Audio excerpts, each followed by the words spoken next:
Et bienvenue dans Tarikhou Ramadan, votre journal du Ramadan. Journal du Ramadan que nous démarrons avec un concours de récital du Coran à Diourbel pour les apprenants. Cela les incite à exceller davantage dans l'apprentissage du livre saint. C'est ce qui est ressorti du concours organisé ce dimanche à Diourbel. Babacar Diouf pour les détails. Le constat est du promoteur de la journée annuelle de récital du Coran, organisée chaque année en plein mois de Ramadan à Diourbel, Oustaz Mohamed Fadel Gueye. Le troisième de notre concours-là a 92,5 points. Les deux premiers ont 99 points. Cela veut dire que le premier, et entre le premier et le deuxième, il y a une différence de 0,5 points. Cela veut dire que le niveau a amélioré. Le niveau a amélioré. Ça veut dire que la lecture par rapport, au ahkam de tajwid, tout ça, ça a amélioré. C'est aussi le moment choisi pour inviter les autorités à mettre les enfants du Sénégal sur le même pied. Moi, je ne peux pas concevoir deux poids, deux mesures. L'enfant qui est dans le Dara, son père, il paye de l'impôt. Il acquitte de tous ses devoirs. Pourquoi l'enfant qui est dans l'école publique, l'éducation là-bas est assurée par l'État, pourquoi pas le Ndongo Dara? Pourtant, c'est un citoyen, comme tout autre enfant. Les maîtres coraniques de la région ont aussi salué la nouvelle politique du ministère de l'Éducation allant dans le sens de créer des classes préscolaires dans les Dara. Donc je pense que insérer la petite catégorie dans les Dara, c'est une très bonne idée. Ça vraiment, nous remercions le président de la République pour cette taquet-là. Parce que vraiment, il faut mettre tous les enfants au même pied et à d'égalité.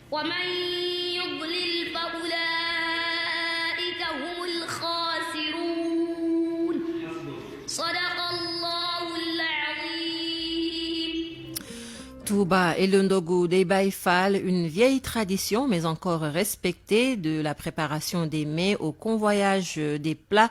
Tout est réglé sur mesure. Marema Diop a fait une petite immersion dans le fief des Baïfal. Écoutons son reportage.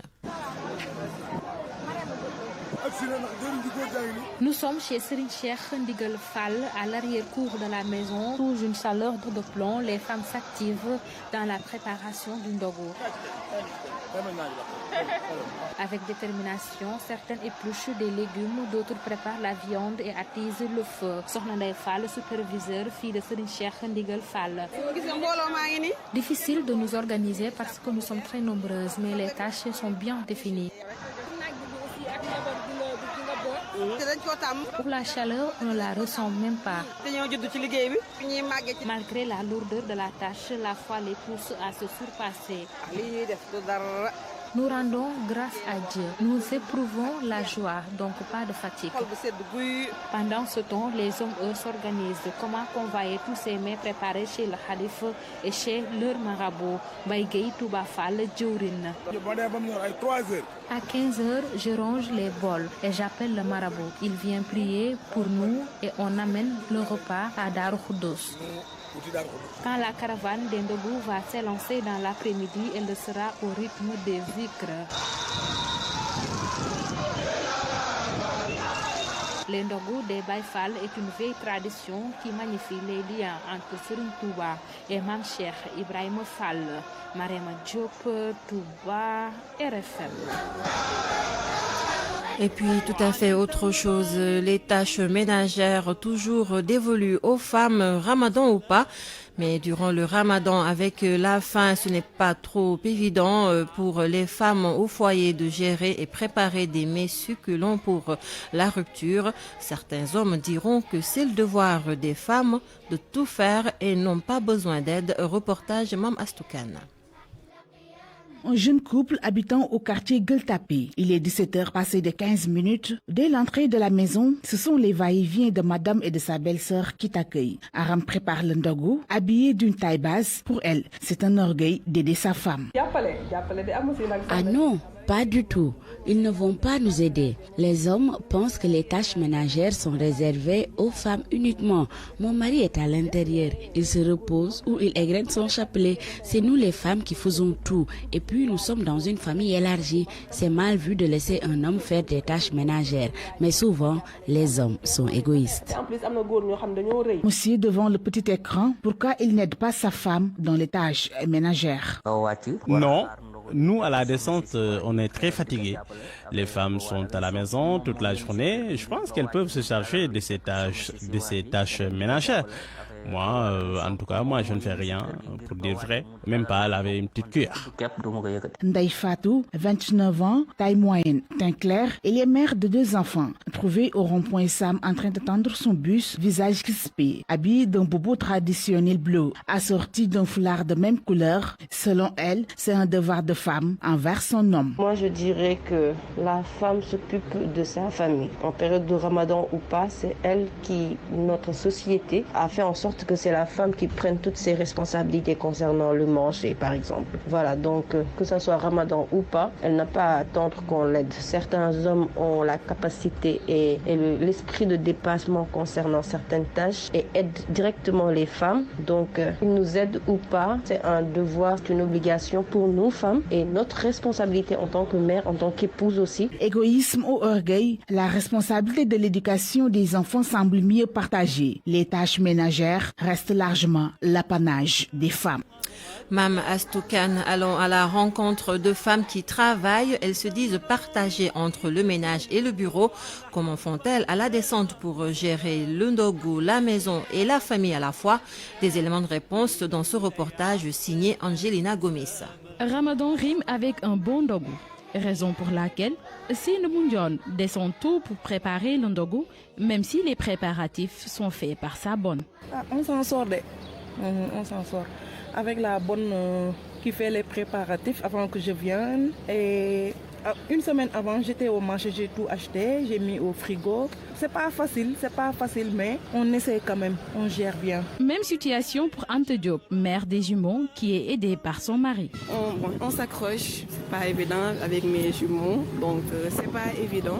Maximum à 14h, je commence à préparer vraiment. À partir de 17h, je mets tout à la table. C'est lui qui me fait les achats, je vais pas au marché. Contrairement à ces 2 dames, Nogay Barry, la coiffeuse, se lève tôt pour finir à temps. Ah si, on doit se lever tôt pour finir à temps ses travaux. Actuellement, je suis libre. J'attends quelques minutes pour terminer la préparation du ndogu. Inch'Allah. Ousseïna Touba, vendeuse de gargotes, prépare un seul repas avec lequel elle assure le ndogu de ses enfants. C'est à partir du repas que je cuisine pour la vente de ma gargote que je réserve une partie pour le ndogu de mes enfants. Le matin, je pars au marché. Une fois à la maison, je commence la préparation. Si, je fais une course contre la montre pour finir à temps. C'est pas facile d'allier le travail et les travaux ménagers, mais ces femmes font de leur mieux pour assurer un bon ndogu à leur famille. Et justement, l'imam Mokhtar Ndiaye de la Grande Mosquée de Liberté 6 qui intervient pour trancher et donne l'exemple du prophète Mohammed, paix et salut sur lui. Écoutons-le à ce sujet. Pour les tâches dans le foyer, il faut le dire, les femmes dament le pion aux hommes. C'est elles qui font pratiquement tout le nécessaire.